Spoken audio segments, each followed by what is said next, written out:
Bismillahirrahmanirrahim. Bismillahirrahmanirrahim. Today, by the grace of Allah Rabbul inshallah, we shall be doing the 39th Rukuh of Surah Al Baqara.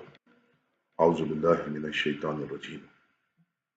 O believers, when you contract a debt for a fixed term, you should put it in writing. Let a scribe write with equity the document for the parties. The scribe, whom Allah has given the gift of literacy, should not refuse to write.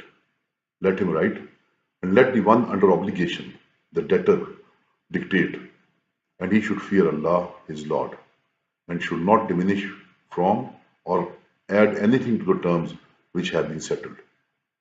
But if the borrower be of low understanding or weak or unable to dictate for any reason, then let the guardian of his interests dictate it with equity, and let two men from among you bear witness to all such documents.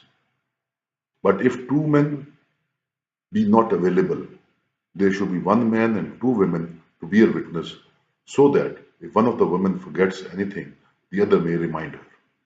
The witnesses should be from among such people whom you approve of as witnesses. When the witnesses are asked to testify, they should not refuse to do so. Do not neglect to reduce to writing your transactions for a specified term, whether it be big or small. Allah considers this more just for you, for it facilitates the establishment of evidence and lessens doubts and suspicions. Of course, there is no harm if you do not put in writing the common transactions you conclude daily on the spot. But in case of commercial transactions, you should have witnesses. The scribe and the witnesses should not be harassed.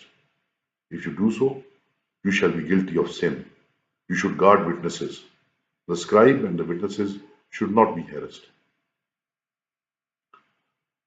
You should guard against the wrath of Allah. He gives you the knowledge of the right way for Allah has the knowledge of everything.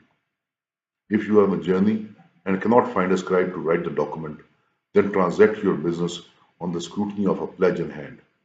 And if anyone transacts a piece of business with another merely on trust, then the one who is trusted should fulfill his trust and fear Allah, his Lord, and never conceal evidence, for he who conceals it has a sinful heart. Allah knows everything that you do. Wa akhiru dawana, alhamdulillahi rabbil alamin.